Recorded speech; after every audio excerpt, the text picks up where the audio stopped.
कोणाला वाटणार नाही मी तुळजापूरचाच आहे म्हणून. माझ्या आयुष्यातली एकदम उमेदीची तरणी बांड 9 वर्ष तुळजापुरात गेलेली आहेत माझी. आणि जगदंबेच्या कृपेनं आणि माझ्या कार्यानं मला पुत्ररत्न सुद्धा तुळजापूरमध्येच प्राप्त झालं.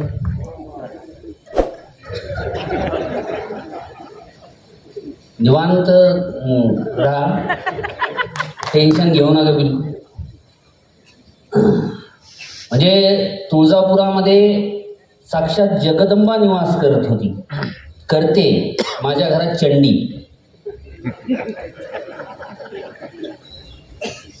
सगळीकडे असं अदलून बदलून असतं. बायकोच्या संदर्भानं अविनाशनं कविता सादर केली, सुडा त्याचं नवीन नवीन भाजलेलं आहे.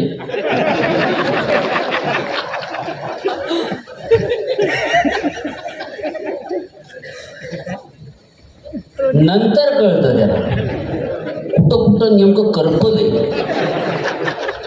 आता नाही कळत. लग्नाच्या अगोदर माझे मित्र, त्यातला एक आहे महेश अचिन तलवार, महाराष्ट्रातला नामवंत निवेदक. तो म्हणे लग्न करायचं तर एखाद्या बाबाकडे जाऊन ये, बाबाचा आशीर्वाद वगैरे घे. मी म्हटलं कशाला जायचं बाबाच्या फंद्यात, कशाला पडायचंय. नाही म्हणे बाबा काय म्हणतात तेवढं तर ऐकून घे. मी म्हटलं ठीक आहे. एका बाबाकडे गेलो. बाबाला म्हणलं बाबा स्त्री म्हणजे काय. बाबानं खूप सुंदर व्याख्या केली. बाबा म्हणे बेटा स्त्री म्हणजे शक्ती, स्त्री म्हणजे शक्ती. मी म्हणलं बाबा पुरुष म्हणजे. बाबा म्हणे बेटा पुरुष म्हणजे सहनशक्ती.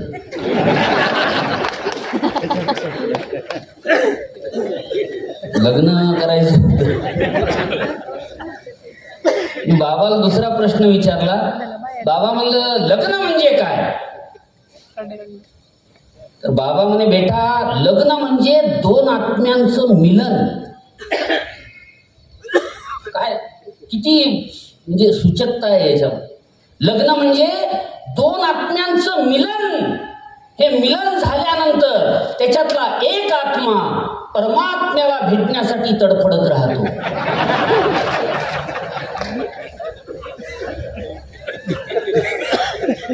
लग्नानंतर त्याची प्रचिती आली मला. लग्नानंतर बाबाकडे गेलो मी म्हणलं बाबाला बाबा बायको धाकत नाही राहत. बाबा म्हणे काय. मी म्हणलं बायको कंट्रोल मध्ये नाही राहत. बाबा म्हणे येड्या मही राहिली असती तर बाबा झालो असतो. अशा सगळ्या गोष्टी आहेत. संभाजीनगरला राहायला गेलो. माझा एक मित्र बायकोचा हात हातात घेऊन मार्केटमध्ये फिरत होता. नाही त्याच्याच बायकोचा हात नाही, गैरसमज होता. ते आमचा एक मित्र फोनवर बोलत होता. 10 मिनिटं झाले, 15 मिनिटं झाले, अर्धा तास झाला, पाऊण तास झाला. मी म्हणलं अरे बोलायला कोणाला. ते म्हणजे बायकोला. मी म्हणलं अबे तुझ्या लग्नाला एवढी वर्ष झाली आणि एवढा वेळ बायकोला बोलतो. ते म्हणजे आपली थोडीच आहे. हे गैरसमज होता. त्याच्यामुळं ते हात घेऊन फिरायला लागला. ते बघितलं मी आणि माझ्या डोळ्यात असं टचकनी पाणी आलं. मी म्हणलं अबे तुझा बायकोवर किती जीव आहे, बायकोवर किती प्रेम करतो तू. ते म्हणे येड्या तसं नाही, हात सोडला की दुकानात घुसते.